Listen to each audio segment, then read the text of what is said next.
Très bien, les amis, ici Harry Sultan.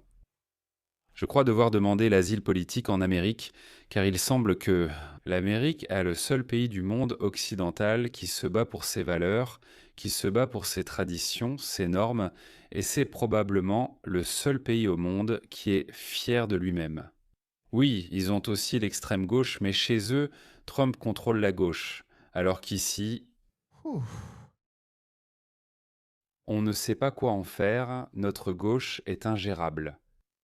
Donc cela fait au moins 3 ans que je préviens, parce que j'observais de très près le Royaume-Uni, car je craignais que tout ce qui se passait au Royaume-Uni finirait par arriver en Australie. Et comme nous sommes bien plus petits que le Royaume-Uni, cela se produit à un rythme beaucoup plus rapide. Je pensais que cela arriverait vers 2030, mais c'est déjà en cours. Que se passe-t-il au Royaume-Uni? Pour ne pas froisser l'électorat musulman, Tories et travaillistes ont commencé à les ménager, estimant que cela allait contre leurs principes. Que se sont-ils alors décidés à faire? Au lieu de sévir contre les éléments problématiques des communautés problématiques, c'est-à-dire la communauté musulmane en Grande-Bretagne, que font-ils? Ils ont attaqué la population autochtone. Le Royaume-Uni arrête plus de personnes pour des publications sur les réseaux sociaux que la Chine et la Russie réunies. Cela en dit long. Qu'est-ce que cela vous dit sur le pays qui nous a donné la liberté d'expression? On peut dire qu'ils nous ont donné le Speaker's Corner. Maintenant, ils arrêtent des gens pour des publications sur les réseaux sociaux. Non, ils n'incitent donc pas tous à la violence, non, même des publications inoffensives. Dans la liste Prevent du Royaume-Uni, le nationalisme culturel est désormais considéré comme une forme d'extrémisme. Montrer sa fierté pour la culture, l'histoire et le patrimoine britannique, et vouloir les préserver, est considéré comme une forme d'extrémisme. Vous pourriez donc figurer sur la liste de surveillance de Prévent, où, jusqu'à récemment, 90% des inscrits étaient musulmans. Maintenant, tout à coup, on commence à voir plus de personnes blanches, parce que de plus en plus de personnes blanches se lèvent et disent « Attendez une seconde ». Pourquoi ce problème? Soyons fiers de notre pays, sinon il disparaîtra. Je regardais tout cela. D'accord, ça se passe actuellement en Australie. De quoi suis-je en train de parler? Je pourrais aller en prison pendant jusqu'à 5 ans, simplement pour avoir fait le genre de vidéo que je fais depuis 8 ans. D'accord, à quelle vitesse sommes-nous en train de chuter? Je n'ai poignardé personne, je n'ai violé personne, je n'ai commis aucune fraude, je n'ai fait de mal à personne. Mais je risque 5 ans de prison. Juste pour avoir professé mes convictions, juste pour avoir professé ou montré mon amour pour l'Australie. Je ne vais ni m'enfuir ni demander l'asile, je vais rester et me battre. Venez me chercher, mettez-moi en prison si nécessaire. J'aurai peut-être besoin de votre soutien. Parce qu'en Angleterre, ils ont submergé des gens comme moi de procès pour nous ruiner. Il ne nous reste plus d'argent et tout ce qu'on récolte part en frais juridiques, alors on finit par abandonner. Ils ont toujours agi ainsi au Royaume-Uni. Comme ailleurs, cela arrivera ici avec l'introduction de la loi sur les discours de haine. Je vais en fait passer en revue les principaux points de ce projet de loi qui est actuellement débattu mardi dans les deux chambres de notre Parlement, la Chambre des représentants et le Sénat. Commençons ici. Voici ce qu'Anthony Albanese dit. Nous venons d'introduire de nouvelles lois pour lutter contre l'antisémitisme et renforcer la sécurité nationale. Absolument, je n'ai pas les mots pour décrire sa tromperie. Il le présente comme un projet de loi contre l'antisémitisme, alors qu'ailleurs il est aussi mentionné comme visant l'homophobie. En réalité, ce n'est ni l'un ni l'autre, je vais vous le prouver point par point. Soyez patient, regardez. L'Australien a publié ceci. Le bras de la loi sur les discours de haine cible aussi l'islamophobie, mais Anthony Albanese ne l'a pas mentionné. Il ne l'a pas fait parce qu'il sait très bien, attendez une seconde, ça n'a aucun sens. Un islamiste a tué 15 non-musulmans et tout tourne autour de l'islamophobie. Les gens ne meurent pas à cause de l'islamophobie et personne ne devrait être tué pour sa foi. Mais ce n'est pas le sujet ici. Vous devriez proposer des lois pour lutter contre l'islamisme, car c'est l'idéologie la plus vile et violente de notre époque. Mais non, il présente cela comme une lutte contre l'antisémitisme, l'homophobie, la misogynie, mais aussi l'islamophobie. Et je vais vous expliquer comment ils offrent en réalité un bouclier juridique à l'islamisme. Anne Ali, députée musulmane et ministre du cabinet du Parti travailliste, a affirmé que le gouvernement envisage de criminaliser l'islamophobie et l'homophobie. Ces deux choses se contredisent.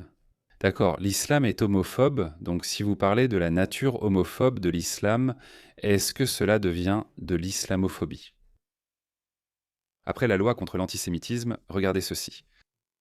C'est l'une des parties les plus cruciales de ce projet de loi sur les discours de haine. Une personne commet une infraction si elle adopte un comportement dans un lieu public, ou comme moi, ceci est considéré comme un espace public.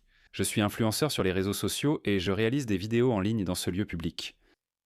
Donc ces clauses s'appliquent à moi. D'accord, lesquelles sont-elles?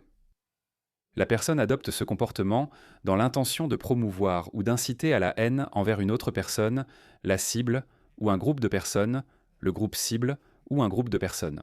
Comme les cultures, par exemple, à cause de la race, je ne fais pas ça, la couleur, je ne fais pas ça, ou l'origine nationale, ou l'origine ethnique. Évidemment, ça non plus, ça ne m'intéresse pas, mais l'origine nationale, ça oui, ça m'intéresse.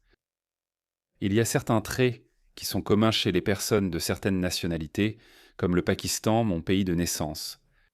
Je ne peux pas parler de ma propre culture, je ne peux pas parler des mauvais aspects de ma propre culture, mais vous, les Blancs, vous pouvez parler des mauvais aspects de votre culture. Comme les néo-nazis, par exemple, je ne peux pas parler de mes néo-nazis. C'est de la discrimination. Dans certaines cultures africaines, la mutilation génitale féminine est courante. Ce n'est pas vraiment un problème musulman, même si Mahomet l'a approuvé, car la plupart des nationalités musulmanes ne le pratiquent pas. Certaines nationalités africaines le pratiquent, comme les Somaliens et Soudanais présents en Australie. Puis-je parler de la maltraitance appelée mutilation génitale féminine? Je ne peux pas parler de cela sans être harcelé, intimidé par ce projet de loi, par cette loi. Je ne peux pas. C'est pathétique. Supprimez cette ligne. Tous les pays et nationalités ne sont pas égaux. Cela m'amène à un autre point. Propager des idées de supériorité ou de haine envers autrui. Je n'ai pas à détester l'autre personne, mais je dois reconnaître. Il y a certaines cultures qui sont bien supérieures à d'autres cultures qui sont très inférieures, comme la culture afghane, où les femmes sont traitées comme des animaux. Comme certaines cultures africaines, principalement les cultures africaines musulmanes, où ils mutilent les organes génitaux de leurs petites filles. Certaines cultures du Moyen-Orient, où ils amputent les mains des gens, ils lapident des personnes à mort, ils pendent des dissidents à des grues, ou certaines cultures où ils écrasent naissant des manifestants avec des chars. Vous allez me mettre 5 ans en prison pour ça? Quelle loi pathétique, et son auteur... Désolé, c'est le pire Premier ministre australien. Je disais autrefois, peut-être de notre vivant. Je ne peux pas imaginer qu'il y ait eu un Premier ministre australien depuis 1901 qui ait trahi les valeurs australiennes comme ce Premier ministre pathétique l'a fait. La conduite pousserait une personne raisonnable à agir. La cible, le pauvre Soudanais voulant simplement mutiler les organes génitaux de sa fille. Pourquoi Haris Sultan intervient-il? Ou un membre du groupe cible, des Afghans disant qu'Harris a traité notre culture d'inférieure parce que nous mettons nos femmes dans des sacs poubelles pour éviter le harcèlement ou la violence. Oh, ils craignent le harcèlement ou la violence alors que ce sont les islamistes qui sortent toujours pour tuer des non-musulmans. Ou craindre cela, si vous risquez une peine de prison de 5 ans. Mesdames et messieurs, c'est l'épée qu'ils vont maintenant suspendre au-dessus de nos têtes. J'ai bien dit qu'ils offrent en réalité une protection à l'islam. Que veux-je dire? Vous pourriez le penser. Harris. Peut-être que cela empêchera au moins les islamistes d'exprimer leur haine envers les juifs. Non, non, non, regardez ça, regardez le 4e point. Le paragraphe 1 ne s'applique pas, donc ce dont nous avons parlé avant non plus. Il ne s'agit pas de haïr d'autres personnes, groupes, couleurs ou races. Cela ne s'applique pas à une conduite qui consiste uniquement à citer directement ou à faire référence à un texte religieux dans le but d'enseignement ou de discussion religieuse. Tu as compris? J'ai mis ça dans ChatGPT et j'ai demandé une explication. Qu'est-ce que ça veut dire? Voilà ce que ça veut dire. Ce sous-article crée une défense légale. En langage courant, si un prédicateur, clerc, imam ou enseignant religieux s'exprime en public, comme devant le Parlement lors d'un rassemblement pro-Palestine, dans sa mosquée ou sur ses réseaux sociaux, ou diffuse du contenu, et dit que les Juifs sont maudits par Dieu. Désolé, vous ne pouvez pas m'emprisonner, je cite seulement ma religion. Donc le terroriste de Bondy a été inspiré par un prédicateur radical qui citait des choses comme celle-ci. Mais il viendra un temps, jeunes musulmans, il viendra un temps, et nous rapportons les ahadiths du prophète, les musulmans et les juifs, ils se battront et il viendra un temps où il y aura des combats. Et il nous a dit, alayhi salatu was, que les objets inanimés parleront en ces jours-là. Les objets inanimés parleront. Ce n'est pas antisémite, c'est notre tradition. Nous transmettons le hadith et citons le prophète. Ceci n'est pas antisémite. Voyez sa prudence. Il disait ne pas propager l'antisémitisme, juste relayer ce qui figure dans nos écritures.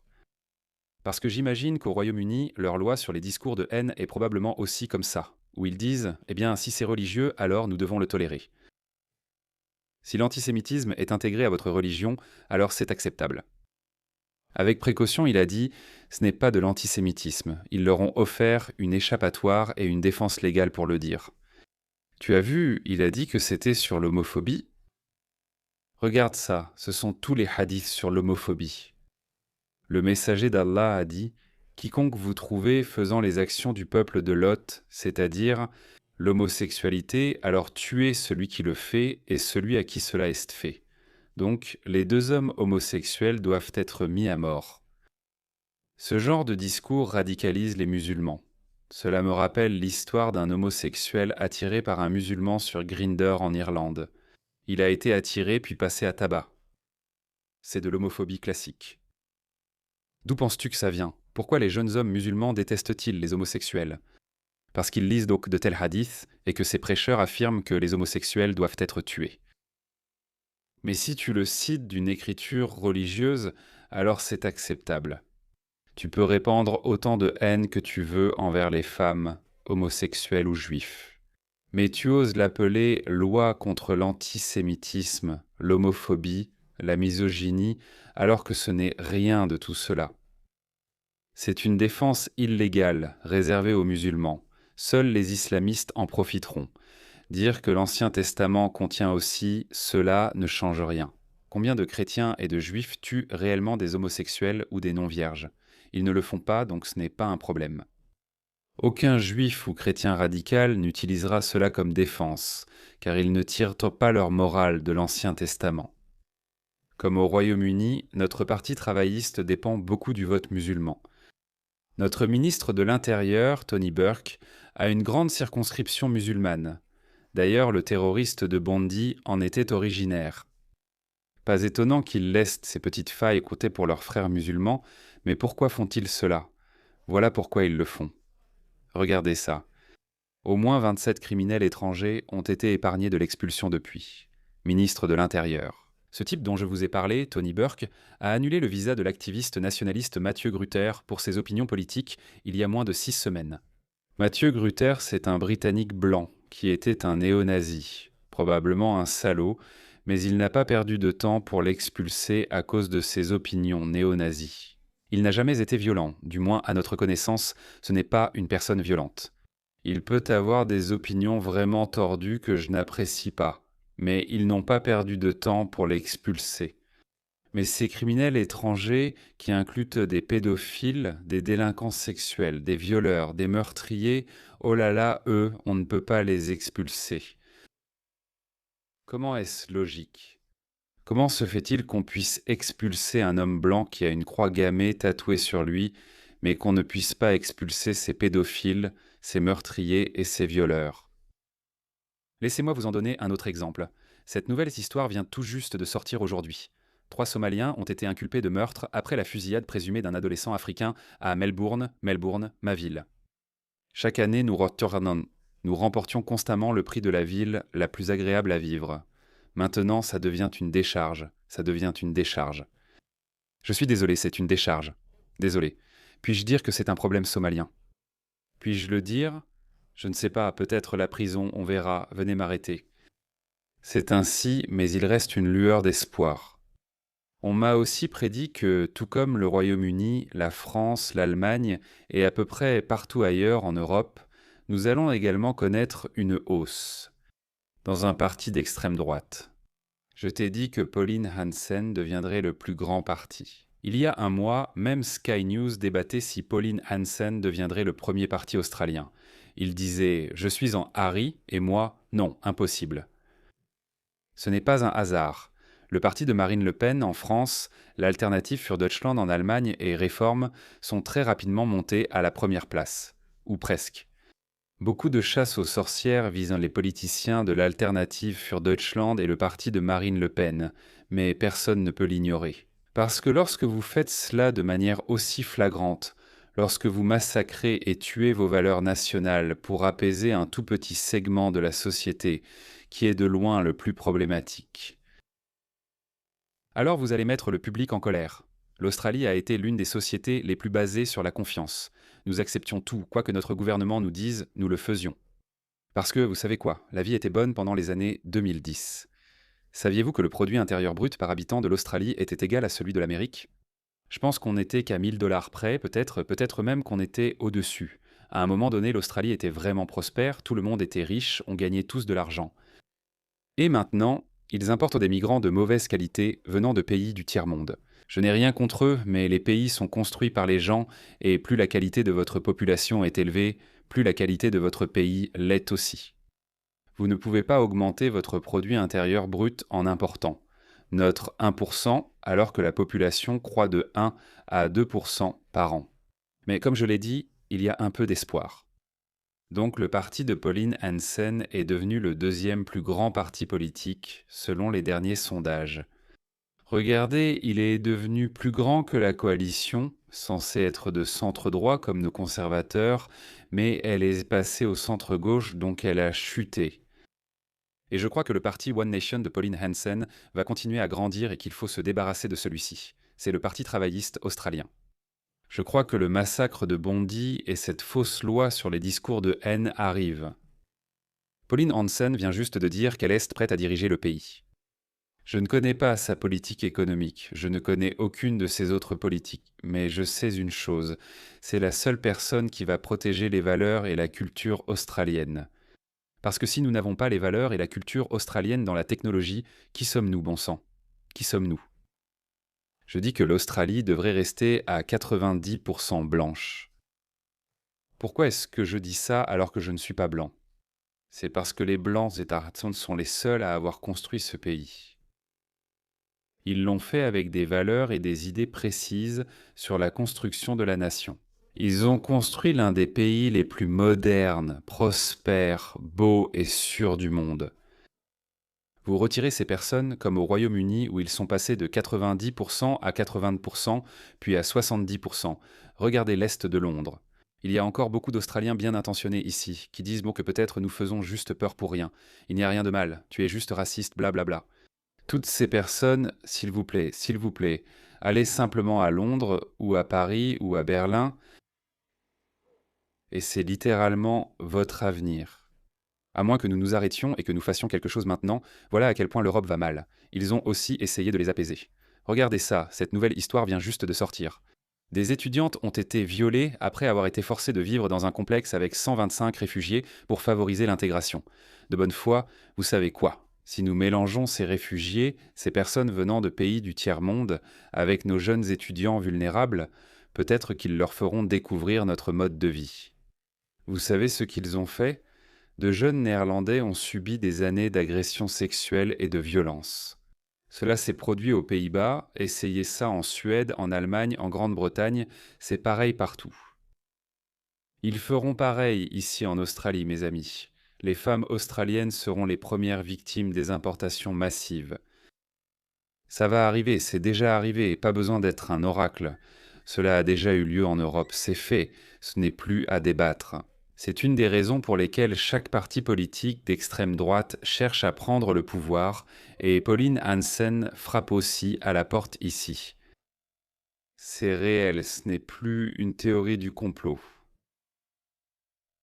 Je le répète depuis un mois, j'attends un appel, je m'attends à ce qu'on frappe à ma porte. Ils vont continuer d'essayer encore et encore, ce qui peut être une bonne chose parce que ça nous donnera l'occasion d'en parler encore et encore. J'espère que davantage d'Australiens comprendront ce que nous disons. Pas de compromis sur la culture australienne et nous n'avons pas à nous excuser pour ce projet de loi. Comme je l'ai lu, vous ne pouvez plus vous sentir supérieur. Pourquoi ne pouvons-nous pas nous sentir supérieurs à propos de ce pays supérieur ? L'Australie est un pays supérieur, c'est un pays du premier monde pour une raison. Il y a une raison pour laquelle tous les pays du tiers-monde viennent en Australie, parce qu'elle est supérieure et vous ne pouvez pas criminaliser cela.